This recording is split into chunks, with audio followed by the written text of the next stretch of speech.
તો ચાલો મિત્રો, આપણે ફરીવાર એક આપણી જોઈ છો કે આપણી વાડી છે. આપણે આપણી વાડીએ આવી ગયા છીએ. જો આજે પાણી ચાલુ છે ને નાકા જો કે આવી છે એડામાં. જો પાવળો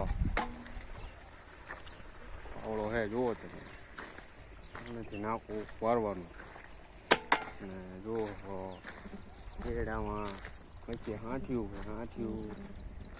ખેવી જો હાથિયું કાઢ્યું. ટ્રેક્ટર લેવું નથી તો ચીપ્યો હોય ટ્રેક્ટર. જો કે ટ્રેક્ટરનો તો મિત્રો કહેવાય ને કે જ્યાં ટ્રેક્ટરનું કામ આપે અહીંયા જો આ ચીપ્યો છે. જ્યાં નથી કપા છે ને કાઢવાનો. જો કે આટલું ખેવામાં કહેવાય અમારી ગામડીમાં ભાષામાં, ગામડા ભાષામાં. અને તમે જોઈ શકો છો આવી રીતે આ લગાવી તમે જોઈ શકો છો. હવે આને આમ ઉંબરવાનું, થોડુંક બર કરવું મળી જાય છે. આ છે દેશી જુગાડ કહેવાય. જો કે ગામડા જ્યાં ટ્રેક્ટરનું હાલેવું હોય ને ત્યાં થોડું હાથ મહેનતથી તમે જોઈ શકો છો. આ શીખવું આમ કાઢવાની આ દેશી જુગાડ જેવું છે તમે જોઈ શકો છો. બરોબર. મૂકો અત્યારે જો કે નાકા વારવાના છે એટલે નહીં જીધો ચાલો નાકા વારવાના છે. અને આપણી એડા છે આમાં કપા હતો પણ બરોબર વરસાદનો બરોબર બહુ થયો નથી એટલે કાઢી નાખ્યો. ઘઉં વાવવાના તમે જોઈ શકો છો. કમ્પ્લીટ કરીને મૂકવું પડું.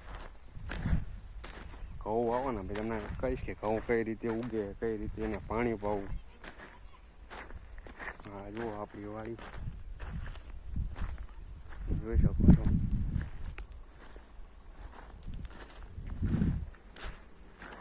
હા આપણો બોર છે એ જમીનમાંથી 1000 ફૂટ અંદરથી પાણી બહાર ખેંચે છે. અને પાણી લાઈન દ્વારા પાણી આવે છે. અમે જો પાણી નીકળે છે અને આપણે એડામાં અત્યારે પાણી ચાલુ છે.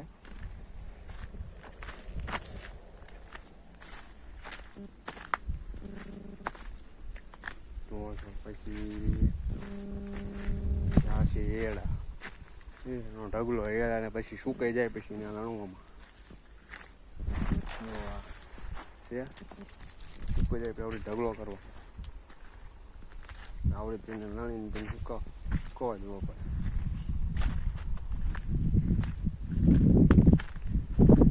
અને જવું પડશે નાખવું પડે બધી જોઈ છે. કારણ કે ભાઈને કાવે નાખવું પડે છે. તો આવા જ વિડીયો જોવા માટે ચેનલને લાઈક કરો, સબસ્ક્રાઈબ કરો અને શેર કરો.